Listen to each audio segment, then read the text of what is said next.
Se eles não matam a doutora Ana, eu tava na rua há 20 anos atrás já, entendeu? Aí quando mataram minha mulher, eu fui pra cima desses caras aí, entendeu? Entendi. Esses caras que são os chefes dessa matança. Tanto é que eles mataram a minha mulher também, entendeu? Na época. Sim. Mataram a finada, doutora Ana. E aí que eu me tornei o chefe do negócio, porque antes disso daí eu não era chefe de nada, entendeu? Eu não era nem líder, entendeu? Antes de as facções entrarem em jogo, na quebrada, como se diz o dito popular, era muito homicídio. Bastava olhar feio para alguém e você perdia a vida, tanto nas ruas como no mundo cárcere. Mas surgiram as facções e eles assumiram o controle de como se paga suas infrações perante a sociedade, nas ruas e na cadeia. Este documentário segue rigorosas normas jornalísticas, garantindo uma abordagem ética, imparcial e baseada em fatos verificáveis. A produção se apoia em entrevistas, respeitando os princípios de imparcialidade, transparência e responsabilidade na apuração. Além disso, imagens e depoimentos são apresentados com contextualização adequada, evitando sensacionalismo e garantindo que o público tenha uma visão ampla e crítica da realidade carcerária brasileira. Parece loucura, né? Mas vamos entender como funcionam essas facções, as quais hoje são até empresários, assumindo o controle de pagadores de impostos para lavar dinheiro do crime organizado. O jogo de poder no Brasil chega a ser bizarro. Eles ditam as regras dentro e fora dos presídios. As leis brasileiras são fracas e, com isso, eles ganham poder. Muitas das vezes, pessoas do setor público juntam-se a eles para tirarem proveito e moderar uma parte dessa fatia de dinheiro. Políticos e polícias, não estamos generalizando, mas basta ver as notícias desses casos, as quais não são mais surpresas para ninguém. Na verdade, quem deveria defender a população encontra-se do outro lado do jogo, o crime. Nos presídios brasileiros e fora deles também, a lei escrita não é a única que rege o cotidiano. Dentro das grades e fora, existe um código invisível, criado e mantido pelos próprios detentos e líderes soltos, onde facções criminosas ditam as regras. 1. Visita íntima de 15 em 15 dias. 2. Nós quer no mínimo 4 visitas por mês, uma por semana. 3. Banho de sol, nós quer por direito, pelo menos de 2 em 2 dias. 4. Alimentação melhor e que entre pelas visitas para armazenar nas celas. 5. Televisão nas celas. 6. Luz dentro das celas. 7. Que as autoridades investiguem o Poder Judiciário do RN, pois estão com opinião formada para não soltar os presos que estão no direito do semiaberto. 8. Tortura, nós não aguentamos. Impõe suas próprias formas de justiça. Este documentário mergulha nos bastidores das facções para revelar como a dinâmica do poder está muito além do controle das autoridades. O Estado paralelo. As facções dominam as prisões brasileiras principalmente por meio da imposição de regras internas, do controle do tráfico de drogas e da influência sobre os próprios detentos e agentes penitenciários. Elas estabelecem hierarquias rígidas dentro das celas. Determinam punições para aqueles que desrespeitam suas normas e garantem proteção aos membros, fortalecendo sua autoridade. Além disso, utilizam a corrupção para facilitar a entrada de celulares, armas e drogas, ampliando seu poder e mantendo contato com o crime organizado fora dos presídios. Rebeliões e demonstrações de força também são estratégias utilizadas para reafirmar seu domínio perante o Estado. A hierarquia invisível. Dizer é isso aí mesmo aí, demorou, pode condenar aí, não tem problema nenhum não, meu. E outra, O senhor disse isso. deixando bem claro também, meu, vocês me tirou de lá de Presidente Venceslau lá pra fazer 12 horas de viagem pra escutar essa palhaçada aqui. Eu não vou ficar escutando isso daí não. O senhor tá me chamando Eu de falei palhaço. mesmo, não quero saber de nada não. Pode ser o senhor, do Rogério Dana Chave, aqui vocês não intimidam não, rapaz. Que é o primeiro comando da capital aqui, inimigo número 1 de vocês, rapaz. O senhor tem mais alguma coisa a Tem dizer? nada não e, por favor, quanto menos eu ficar nessa sala Então o aqui, senhor melhor. disse isso lá no júri? Disse mesmo e digo pra ele na frente dele aí, quanto aos disparos lá na casa do Rafael lá, quantas vezes foi... Quem manda e quem obedece. Dentro dos presídios e fora dele também. A hierarquia invisível é estruturada pelas facções criminosas que dividem os detentos em diferentes níveis de poder. No topo estão os líderes, geralmente criminosos de alta periculosidade, que comandam as operações dentro e fora da prisão. Abaixo deles, há os gerentes, responsáveis pela comunicação com o mundo exterior, arrecadação de dinheiro e controle das ordens internas. Em seguida, vêm os soldados, que executam as determinações, aplicam punições e mantêm a ordem segundo as regras da facção. Por fim, estão os presos sem afiliação, que muitas vezes precisam pagar taxas para sobreviver ou se sujeitar às regras impostas pelos grupos dominantes. O papel dos agentes penitenciários, cumplicidade ou impotência. Os agentes penitenciários enfrentam um dilema constante entre cumplicidade e impotência dentro dos presídios. Muitos se veem sem poder real diante do domínio das facções, que impõem suas próprias regras e intimidam servidores que tentam intervir. A superlotação, a falta de estrutura e a corrupção interna tornam difícil o controle efetivo das unidades prisionais. 130 policiais federais foram às ruas em 4 cidades de São Paulo para cumprir 8 mandados de prisão e 13 de busca e apreensão. A operação tem o apoio do Grupo de Combate ao Crime Organizado do Ministério Público e foi feita com base no cruzamento de informações sobre o PCC com a delação feita pelo empresário Vinícius Gritzbach em março deste ano. Foram presos o delegado Fábio Baena e os investigadores Eduardo Monteiro, Marcelo Ruggeri e Marcelo Marques de Souza, conhecido como Marcelo Bombom. Nomes que Gritzbach já tinha citado na delação. Enquanto alguns agentes acabam cedendo à pressão e colaboram com o crime organizado por medo ou benefício financeiro, outros tentam resistir, mas esbarram na falta de apoio do Estado e no risco de represálias. Esse cenário cria um ambiente onde a autoridade formal é enfraquecida e o verdadeiro poder recai sobre os criminosos. A lei dos detentos, o código de conduta dentro da prisão e fora, o que se pode ou não fazer dentro das prisões e fora. O código de conduta é ditado pelas facções e pelos próprios detentos e soltos nas ruas, estabelecendo regras rígidas para garantir a ordem interna e externa. Entre as normas mais comuns, respeitar a hierarquia, evitar conflitos desnecessários e cumprir as ordens da facção dominante são fundamentais para a sobrevivência. Alguns comportamentos são proibidos e podem resultar em punições severas, como delatar outros presos, desrespeitar líderes ou se envolver em certos crimes considerados inaceitáveis, como estupro. Esse código informal mantém um equilíbrio de poder e impõe um sistema de justiça próprio, muitas vezes mais rígido e violento do que o do Estado. As punições impostas por outros presos para quem infringe as regras são extremamente rígidas e seguem a lógica das facções dominantes. Dependendo da gravidade da infração, as consequências podem variar desde agressões físicas, isolamento forçado até execuções sumárias.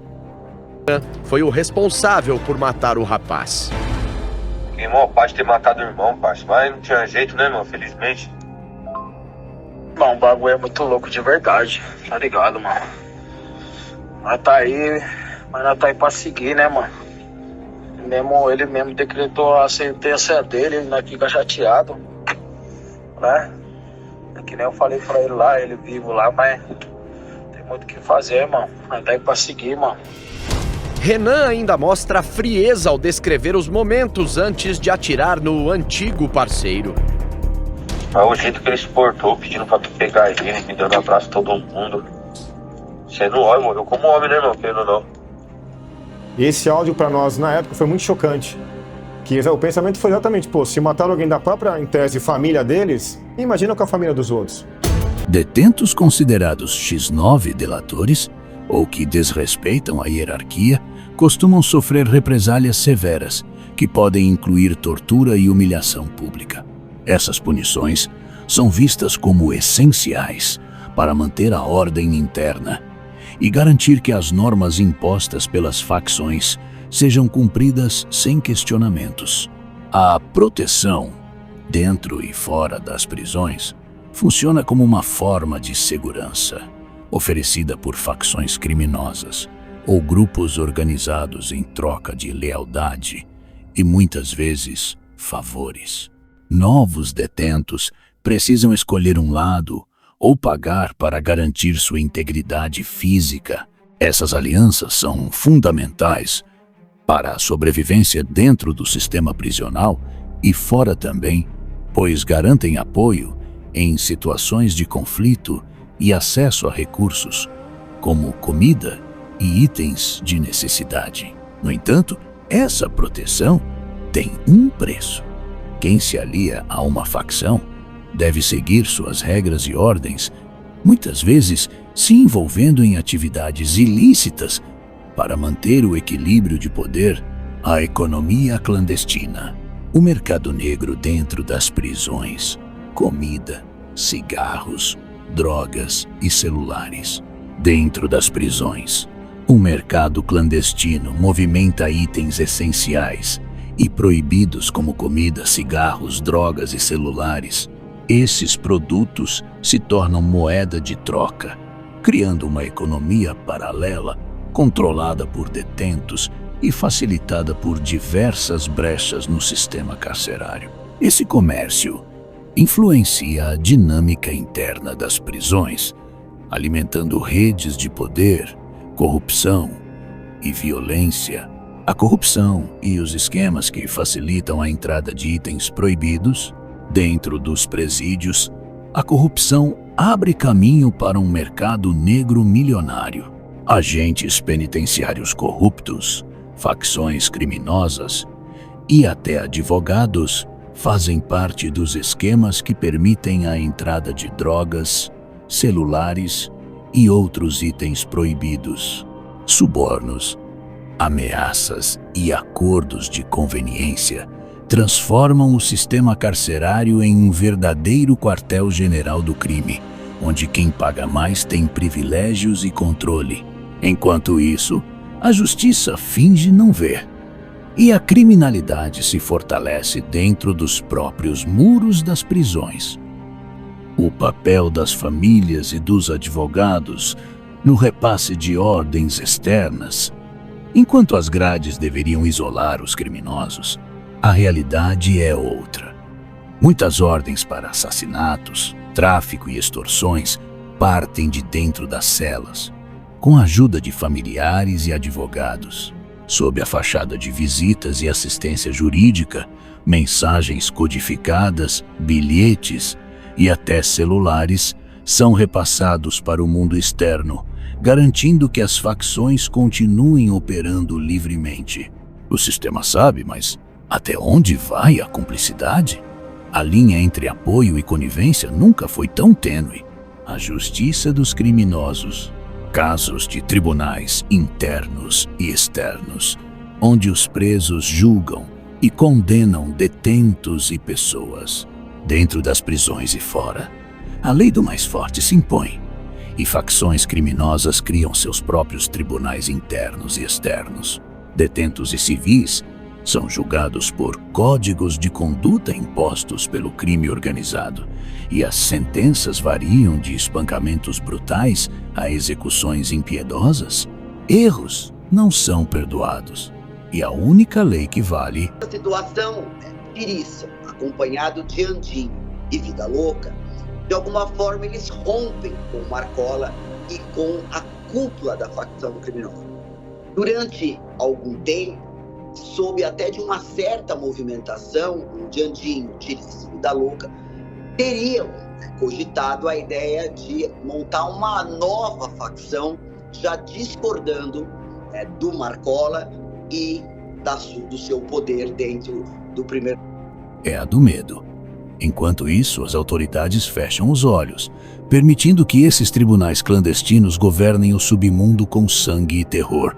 Histórias de execuções internas, externas e castigos brutais. Nas sombras do sistema, um código cruel dita as regras. Traições são pagas com sangue e erros custam caro. Pessoas e detentos são torturados, marcados com ferros em brasa e mortos de forma brutal por ordens de facções.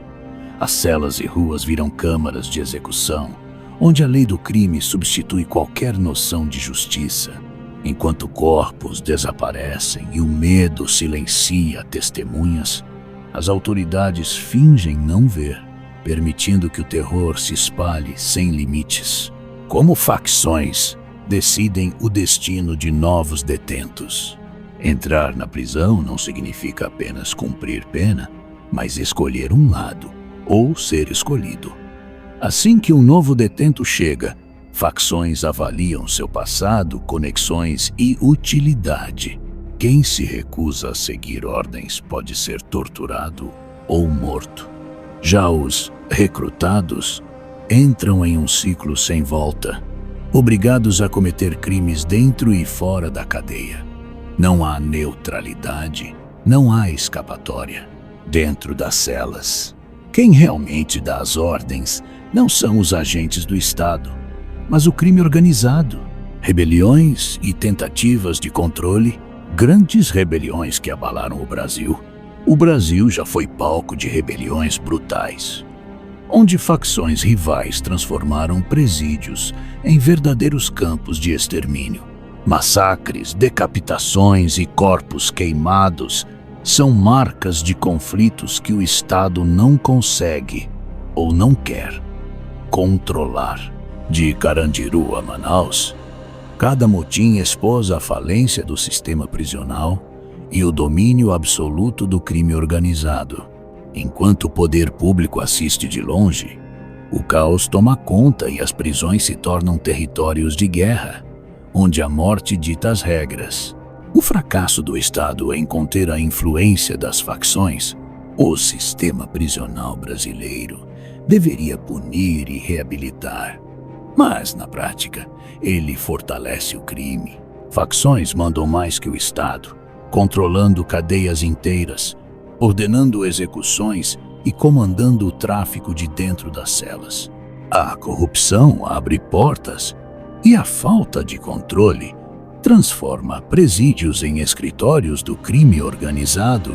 Enquanto políticos fazem discursos vazios, a realidade é clara. O Estado já perdeu essa guerra. E quem realmente governa o submundo carcerário são os chefes do crime. Entrevistas e depoimentos, ex-detentos revelam como funcionam as regras internas. Que eu falei, caraca, velho, não tinha lugar nem pra sentar. Falei, meu Deus do céu. Quando que deu aquele choque, eu falei, mano, tô fudido, tá ligado? Agora realmente a parada ficou séria. E aí eles começam a montar lá os latrô, a gente tem uma sequência que você pega lá pra dormir, e normalmente quando você chega, você já dorme perto do banheiro, que é o chamado boi, né? Sim. Aí você deita lá e pra você dormir você não dorme, né? Porque os caras ficam toda hora indo no banheiro e quer usar e pisa perto de você e... Cara, você... Agentes penitenciários falando sobre os desafios de manter a ordem. E às vezes tem medo de ir no médico, de falar mesmo. E depois você se abala, às vezes começa a se sentir mal de repente até com a família. Eu passei uma situação muito difícil aqui. Não só como a situação no meu serviço, porque aqui é muito estressante. Porque a gente trabalha aqui para cuidar praticamente de 800 presos em 4 funcionários, 4 agentes. Subir e descer a escada a todo momento. Eu fiquei 26 horas dentro. Cheguei pro psiquiatra. Você toma algum remédio, sente alguma coisa? Não. Então você pode ir. No meu prontuário diz lá, 10 dias atestado médico. Não fala que eu fiquei de refém. Familiares de presos e suas visões sobre o sistema. Ela está no hospital, ela faz tratamento no CAPS. Eles falam que não tem vaga. Mesmo debaixo de chuva, ela, outras mães, esposas e parentes dos detentos se manifestaram na porta do fórum da cidade. O pedido era por melhores condições e tratamento dos presos. As reclamações são diversas. Vão desde denúncias de agressões dentro das unidades prisionais até a qualidade da comida servida. A gente não está reivindicando nada demais, ninguém está querendo que solta preso, não. Até porque eles fez, então eles têm que pagar. Existem as agressões físicas dos agentes penitenciários, e não só com os presos lá dentro, com a gente cá fora, nas mesas. A comida dos presos estão indo azeda, porque é muito fácil a sociedade bater no peito e falar que paga a comida do preso lá. Não é não, porque se a gente não levar a bolsa, o preso não tem comida digna para comer. Na realidade, quem carrega o peso somos nós. Na semana passada, a nossa equipe acompanhou. Especialistas em segurança pública discutem soluções e falhas do sistema carcerário. A situação deles lá dentro. Aí fizemos esse diagnóstico, foi super interessante, porque conheci gente interessante da OAB, do Tribunal de Justiça. Fator da superpopulação carcerária atualmente, e também questões como quem punir, como punir e quando punir. Para não lei ao prender um criminoso, já que não há reeducação para que o detento possa ser ressocializado quando sair da prisão. Coloca lá um adolescente, tira a liberdade de um adolescente. Como é que esse adolescente vai voltar para a sociedade? E ele vai voltar, isso que é importante dizer, ele vai voltar. Se ele, dentro dessa internação, ele não tem condições de ter educação, ele não tem condições de ter convívio com a profissionalização, enfim, como é que ele vai voltar para a sociedade? Vai voltar pior do que ele entrou. E para esta juíza da Vara de Execuções Penais, a crise é um problema social. Esses indivíduos, eles precisam ser tratados com seriedade pela sociedade e pelo Estado. Esse indivíduo ele não pode ser esquecido no ambiente carcerário, porque independente do crime que ele tenha praticado, independentemente da pena que tenha sido fixada, mais cedo ou mais tarde esse indivíduo ele vai ganhar as ruas, ele estará livre novamente. E o trabalho que vai ser feito com esse indivíduo no ambiente carcerário é primordial